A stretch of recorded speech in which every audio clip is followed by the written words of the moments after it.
Mazda 3 is a good car. For a base price of 17 grand, you get a car that drives well, turns some heads, and with the SkyActiv technology can give you some pretty good fuel economy. But here I have the GT trim car, which is a full 6 grand more than the mid-tier and well-spec'd GS trim. But is it worth it? Let's find out. Like the base Mazda 3, there is a surprising amount of trunk space, but it seems that the rear seat room has been sacrificed to accomplish this. The interior is definitely a step up from previous Mazda 3s, but there's a whole lot of black in here. Black dash, black piano trim, black fake carbon fiber. Kind of dark. So do you only get an engine in this GT? Actually, no. Over the well-equipped GS model, you also get voice-activated navigation system, and quite a good one at that.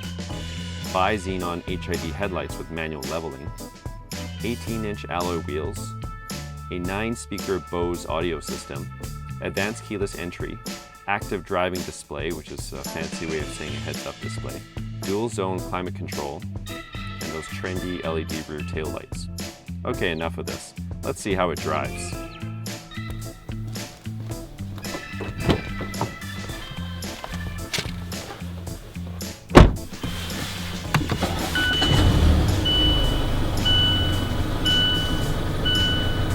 Mazda 3 GT. The funny thing about the Mazda 3 is that for as long as I've known it, I've thought that they were good cars, but it wasn't until I went to Laguna and I had this instructor from Skip Barber take me around Laguna in a Mazda 3 that I became actually very impressed by them. That experience really opened my eyes to it. Now, the last Mazda 3 I drove was the previous generation with the smiley face, and it was a Mazda Speed 3. I had the 2.3 liter Dizzy engine making 200 a gazillion power and a lot of torque, and I actually really liked that car, but that car doesn't exist anymore in this generation of Mazda 3, and until it does, the one here that I have, the GT spec model, is the warmest version you can get. It's got the 2.5 liter SkyActiv engine that we first drove in the Mazda 6, but now it's in the Mazda 3 body and it's short 400 pounds. So how does it respond? All right. This 2.5 liter engine makes a big difference. You know, you take a car that is fairly sporty and you throw in an engine that's got 30 more horsepower and 30 pound-feet of torque, it makes a difference. You can thread this car pretty well and it will surprise you as to what it can do. Brakes are pretty good, but I find them a little too grabby, and the accelerator is kind of fake. It starts revving right at the top of the pedal. It just feels a little artificial, and it kind of belies that Jinba Itai horse and rider connection part to this car. But other than that, steering inputs are nice. The stick shift, you know, I've always quite liked Mazda shifters, and this is no exception.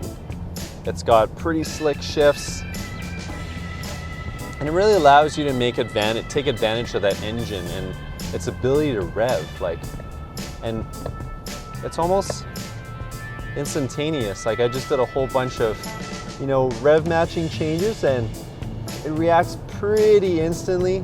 You can carve some pretty nice corners here in this car.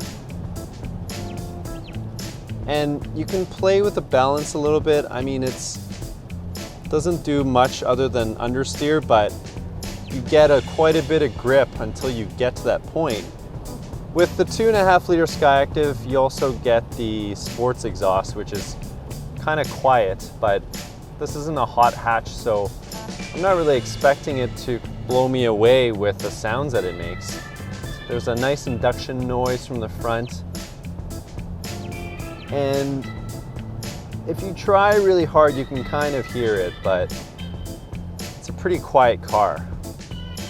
And then the brilliant thing is that when you're done horsing around in this car, you can just cruise and it feels like a regular Mazda 3. The ride is really compliant.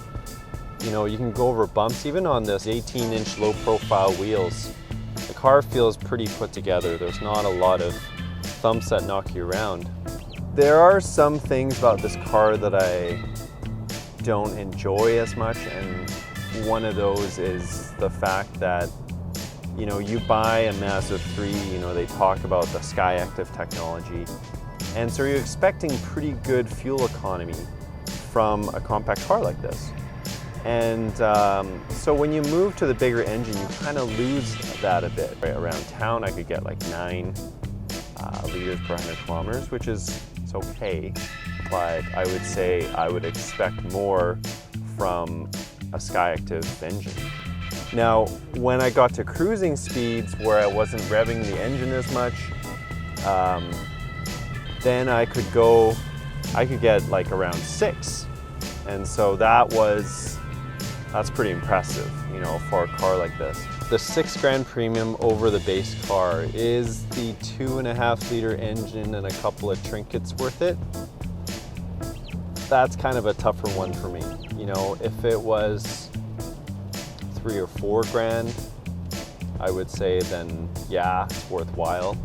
But you know, the price of this car as tested with the luxury package is, we're getting to $28,000, $29,000, and that kind of puts you into a different territory that kind of allows you a lot of things. Like you would get, say, almost a base GTI, for example, right? So that's the tougher thing for me. The car as a whole, you know, it's good to drive. That 2.5 liter engine gives it that bit of extra kind of ability to go, and other than that, it's a pretty well put together package. Okay, let's get this straight. The Mazda 3 GT is a good car. The 2.5 liter engine really lifts the car and gives it the extra zoom that is promised on the brochure. The engine revs quite nicely, and you can work it hard and still get some pretty decent gas mileage. In my case, I got 7.5 liters per 100 kilometers, all from a 2.5 liter engine running on 87 gas. Very impressive. But is the car worth the $6,000 premium? No. The bigger engine is good, but not a game changer, and the extra toys and trinkets are nice, but don't do enough to justify the price. I'd almost rather just not have those options, slash the price of the GT by a couple of grand, and call it a day.